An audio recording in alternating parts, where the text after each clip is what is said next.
Este día envía al Senado de la República la iniciativa de reforma energética.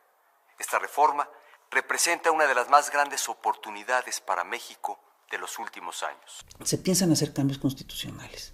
Piensan cambiar el artículo 27 y el artículo 28 de la Constitución.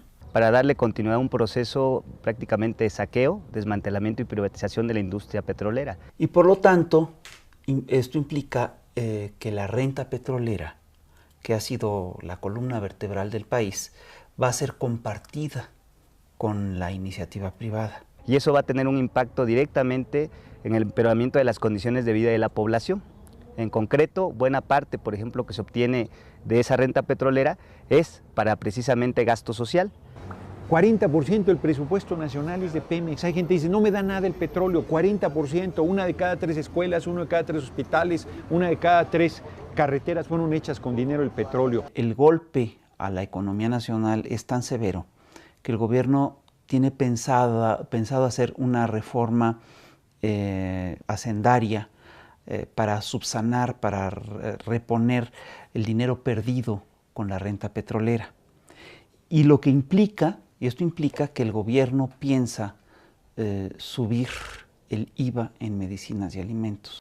En su momento, el presidente Lázaro Cárdenas afirmó que el artículo 27 no implicaba que la nación abandonara la posibilidad de admitir la colaboración de la iniciativa privada. Ese artículo 27 en 1940 es una cosa y el que se propone ahora es otra. Es casi para abdicar de lo que el general Cárdenas había propuesto y conseguido entre 1938 y 40. Precisamente Cárdenas rescató la industria petrolera de manos de empresas privadas, sobre todo transnacionales, que no solamente acaparaban la ganancia de este recurso estratégico, sino además tenían sometida a nivel político a la mayoría de las instituciones públicas. Se les corrió porque no dieron un aumento salarial a los trabajadores petroleros mexicanos, desacatando un fallo de la Corte, y hoy nos dice Peña Nieto que las trae para salvarnos. Eso es una barbaridad, es un despropósito. Les informo que la reforma que hoy he enviado al Senado retoma palabra por palabra el texto del artículo 27 constitucional del presidente Cárdenas. El insistir en que se está siguiendo el guión palabra por palabra del presidente Lázaro Cárdenas es un tanto absurdo. Es en realidad una mentira con la verdad. Sí, en efecto, sí son sus palabras, pero es otro contexto. Cuando Cárdenas lanza la expropiación petrolera, permite la coinversión, permite los contratos con el sector privado.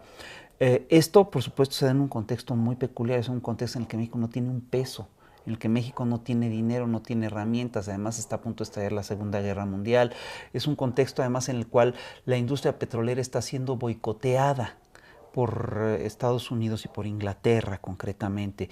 Y es un momento en el que México carece totalmente de tecnología. Entonces, obviamente, en ese primer momento, México necesita este tipo de inversiones, pero ya no estamos en esa situación. ¿Por qué vamos a asociarnos en algo que somos exitosos, que somos productivos, que somos eficientes y que somos de primer mundo?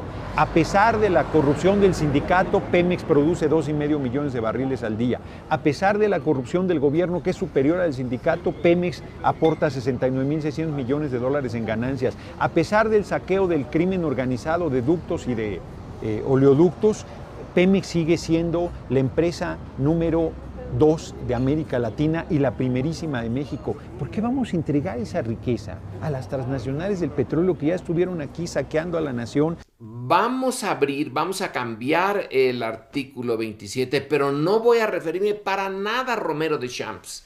No voy a, ni con el pétalo de una rosa voy a tocar en mi discurso un tema que todos los mexicanos que más o menos nos interesamos en el petróleo estamos en conocimiento. Quiere decir que no hay la voluntad de atacar la corrupción. Pemex no se vende ni se privatiza. Pemex se fortalece y moderniza. Nada más que vamos a dejar para que otros lo exploten y le ganen, y la renta petrolera se reparta entre los extranjeros que saben y pueden y tienen el capital y nosotros que no sabemos, no podemos y ya se nos fue el tren hace mucho tiempo. Valiente proyecto de México en el siglo XXI. Esto es, sin lugar a dudas, una privatización, a pesar de lo que dice la propaganda oficial. Si aprovechamos esta gran oportunidad, se crearán cientos de miles de nuevos empleos y con mejores salarios. Necesitamos creación de empleos, sí, pero ¿es privatizando la energía o modificando todas las reglas del modelo económico que tenemos? Esos 10 puntos que maneja Peña Nieto son los mismos que nos dijo Carlos Salinas de Gortari para privatizar todas las empresas públicas y nada de eso mejoró. Desde entonces tenemos un continuo empeoramiento de las condiciones de vida de la población y un nulo crecimiento en la economía. Cuando México funcionaba con las lógicas del estado de bienestar, la economía mexicana creció a un ritmo del 6%. En la era neoliberal crece a ritmos verdaderos, 6% anual. En la era neoliberal ha crecido a ritmos verdaderamente irrisorios. Si llevamos a cabo esta reforma, bajará el precio de la luz y del gas. Mira, son increíbles.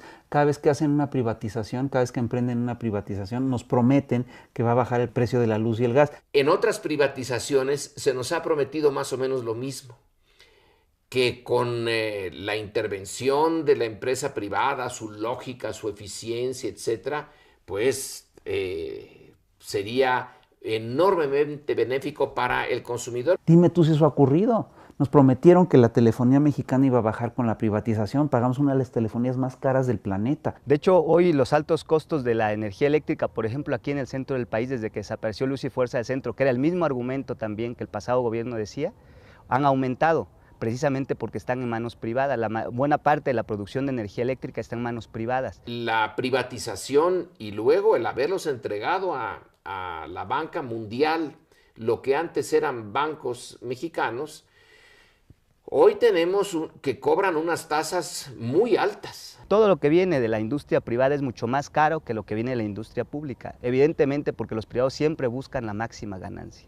Entregaron los ferrocarriles porque los iban a modernizar. Son tan modernos que son invisibles. No existe el ferrocarril de pasajeros en el país. La reforma energética que he presentado permitirá al Estado mexicano contratar a particulares cuando así convenga al interés nacional. Él cree que los mexicanos somos él y su grupo de interés y los grupos que controlan el poder legislativo y el poder ejecutivo. Esos no somos los mexicanos somos la mayoría de la población que vive en condiciones terribles y que no queremos que se nos quite un recurso estratégico.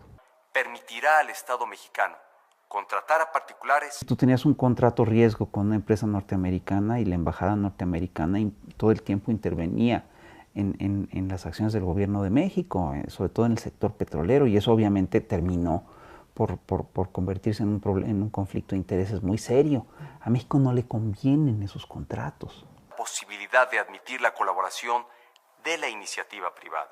Si la empresa privada quiere entrarle al petróleo es porque el petróleo debe de tener, bueno, pues de perogrullo, debe de tener un potencial muy interesante porque quieren entrar. Entonces, ¿por qué no nosotros somos los que usamos ese potencial tan interesante para conseguir recursos? ¿Por qué tenemos que dárselo a Shell, a Exxon, a otras empresas? El Pacto por México ha generado el clima positivo de diálogo, entendimiento y acuerdo político que esperaban los mexicanos. El Pacto por México es un pacto anticonstitucional y es una conjura contra la nación. Primero, porque no tienen facultades para hacer lo que vienen realizando. El artículo 27 no lo deben tocar. Y este Congreso es un Congreso que tiene la legitimidad suficiente para promover una reforma constitucional de fondo. Mi impresión es que no, porque es un Congreso que surge de unas elecciones sumamente cuestionadas. Hay una crisis de representatividad en México, hay una falta de representatividad. Los partidos son oligarquías. Más o menos pequeñas, más o menos grandes, pero no representan a la sociedad, están muy desligados de ella. Entonces, si no hay medios institucionales, pues la movilización. El PRI y el PAN ya tienen los votos necesarios para aprobar esta reforma en la Cámara. Lo único que podría detener esta reforma, lo único, es la movilización ciudadana. Que toda marcha, movilización, protesta que pueda hacerse, se haga. Demostrar que no es cierto lo que dice Peña Nieto, que todos los mexicanos estamos de acuerdo o que va a ser en nuestro beneficio. Sí, estoy seguro que esta lucha no la vamos a perder, no podemos perder. Es mucho lo que está en juego y más temprano que tarde vamos a revertir todas estas barbaridades.